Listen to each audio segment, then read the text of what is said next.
What is the life worth living? Is it the life of contemplation or the life of action? Welcome to Talmud Live, where we're studying 18 Talmudic stories that every Jew should know.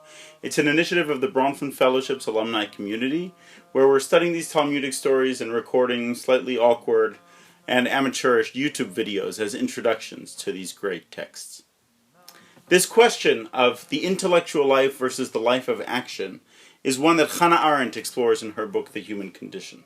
She notices how this question, described by the philosophers as vita activa, the life of action, versus vita contemplativa, the life of contemplation, how it changes over the generations. How in the past it was perceived that it is the life of contemplation that is the only life truly worth living, and how today, or really since the Enlightenment, it is really the life of action that receives precedence. Might sound like a lofty philosophical question, but actually it's one that we ask often at various junctures in our life.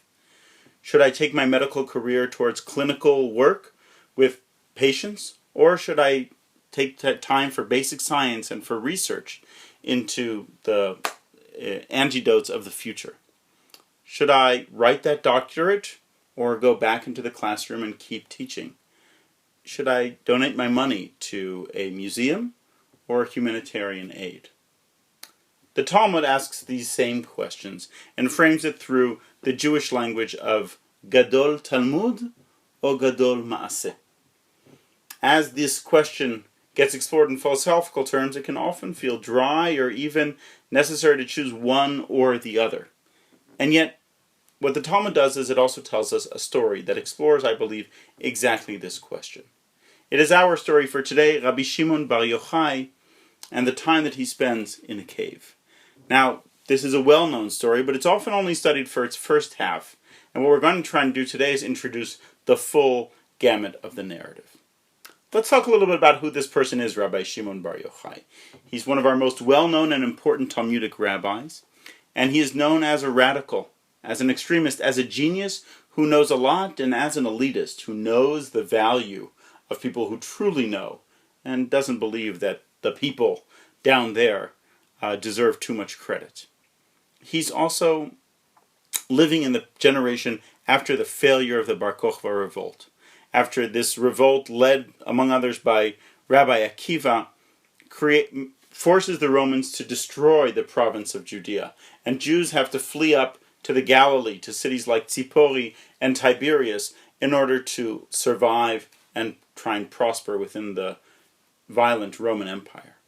We also know that Rabbi Shimon Bar Yochai later becomes the mystical figure of Jewish tradition.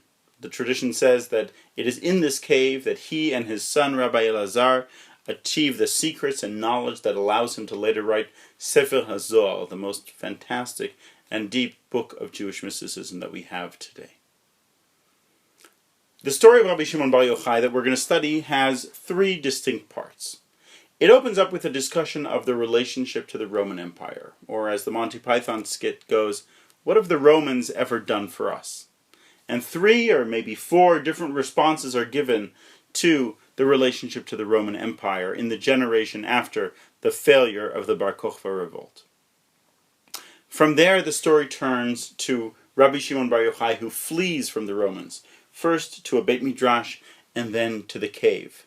And what happens when Rabbi Shimon Bar Yochai and his son leave the cave and encounter civilization once again. The third part of the story, I would suggest, is the rectification of Rabbi Shimon Bar Yochai, how he re-engages and re-assimilates in society and in leadership in totally new ways. As you explore this story, I want to suggest 3 things for you to notice in the text. The first one is, notice how the story sets up antinomies of various categories. Romans and Jews, body and mind, temporal and eternal. Make a list of these different antinomies, if that's how you pronounce it, and try to see what the story is trying to tell us through that. You'll notice in the cave, for example, that Rabbi Shimon Bar Yochai and his son Elazar bury themselves up to their necks in sand. So if you would walk into the cave, all you would see is 2 talking heads. What's the image the Talmud is trying to impress upon us through those 2 talking heads?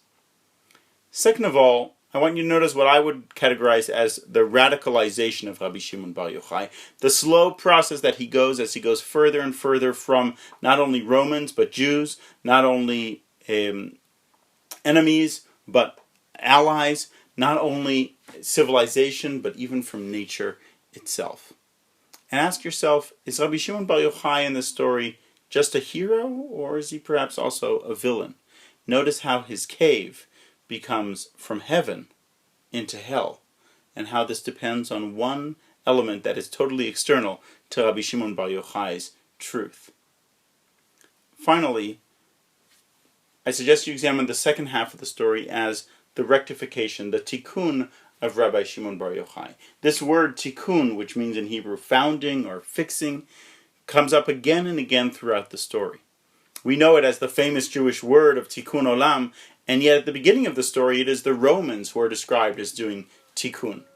Later it's Jacob, our father, Yaakov Avinu, who is the one who does a tikkun, and finally it's Rabbi Shimon Bar Yochai himself who realizes, I too have to do a tikkun. That leads him into some political trouble, which he then pushes back against, and you'll notice that the end of the story seems to wink at us that not everything is as simple as we thought. And then finally, you can't ignore the way that this story is in conversation with two other famous caves. Rabbi Shimon Bar Yochai's cave is in conversation with Plato's cave, and the relationship to the external world and to the truth, and to the role of the philosopher and the leader. And second of all, how it's in relationship to the story of Elijah, the prophet, the zealot, who runs away to God, and who God then teaches him to seek truth not in zealotry, but in the sounds of silence. I hope this is enough to get you excited about the story, so pull together a study partner, download those source sheets, and I hope you enjoy studying this story of Rabbi Shimon Bar Yochai in the cave.